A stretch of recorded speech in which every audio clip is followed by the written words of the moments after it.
Welcome back to ButterFibers. In this series of videos, I am taking you through the journey of wool. You have seen how wool is prepared for spinning and then spun on a spindle. In this video, I will demonstrate how to spin on a wheel. The concept of spinning on a wheel is much the same as on the spindle. Before we get started, let's take a look at the parts of the spinning wheel. Not all wheels look the same, but they all have the same basic parts. As you can see, there are several different parts to the spinning wheel, and it can sometimes seem overwhelming. But the main components to really think about are the treadles, the drive band and wheel, and the flyer and bobbin. The spinner places their feet on the treadles and push them to make the wheel start spinning. The drive band goes around the wheel and the flyer. As the wheel spins, the band drives the flyer so that it turns, putting the spin into the fibers. The bobbin stores the yarn. Spinning on a wheel comes down to fine adjustments on the wheel itself to put as much or as little spin into the yarn before it is pulled onto the bobbin for storage. Each wheel is different, and each person prefers different adjustments. So play with the tension of your drive band, brake, and speed. It's best to start treadling slowly so you get the feel and rhythm of the wheel before you start spinning. Let the wheel speak to you. Trust me, it will. Now it's just a matter of spinning.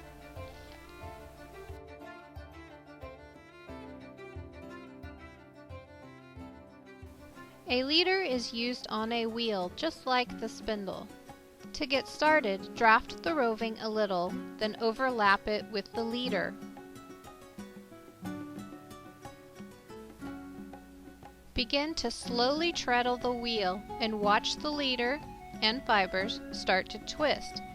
Sometimes when you're learning to spin, it's easiest to pinch, draft, spin, release, and simply let the fibers twist and be pulled onto the bobbin. Don't hold the fibers too tight or they will come apart, but allow enough tension to keep them straight and taut while you spin. Allow the yarn to gently slide through your fingers onto the bobbin. If your roving happens to come apart while spinning, that's okay. Just overlap the fibers like you would when you add it to the leader. Slowly introduce the twist and continue. Sometimes this takes practice, and it does take patience. Keep spinning until you run out of roving or fill up your bobbin. Now that you are done, let the yarn sit on the bobbin for a day or so to allow the twist to settle in. Plying on a wheel is faster than spinning a single. It's fun and more relaxing because most of the hard work is already done. If you know you are going to ply prior to spinning, it's best to split the roving up as equally as you can and spin onto two different bobbins. Place these two bobbins onto a lazy Kate, a simple device used to store the bobbins, and it allows for them to turn while plying. The lazy Kate can be attached to the wheel or it can sit on the floor beside it.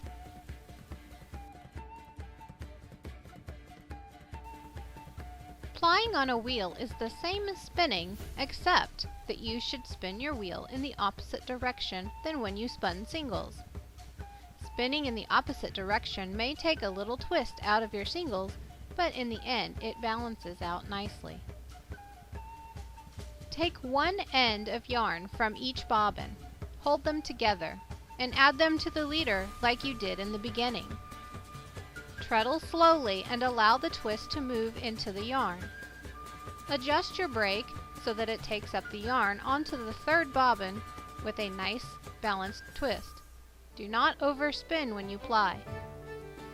Don't hold the yarns too tight, just let them slip through your fingers. Eventually you will find a nice rhythm and will be done plying in no time.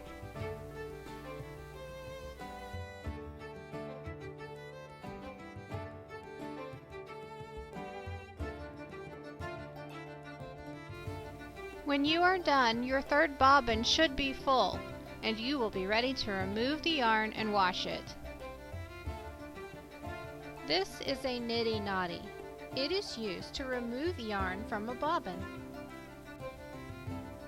Take the end of the yarn and hold it against the handle with your dominant hand. Slowly begin wrapping the yarn around the niddy noddy. This takes practice because sometimes you can get a little distracted on the sequence. Just go slowly, up, over, around, etc. Eventually you will get a nice rhythm going and can continue wrapping the yarn around the niddy noddy quickly.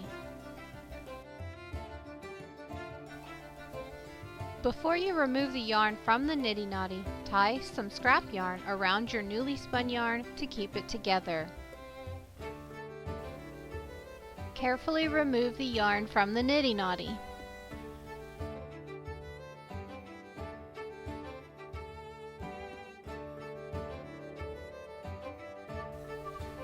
Now soak it in warm water without agitating for about 10 to 15 minutes.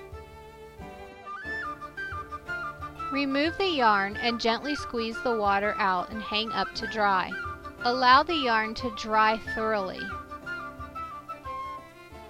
When your yarn is dry, gently twist it and tuck the ends in to make a nice hank.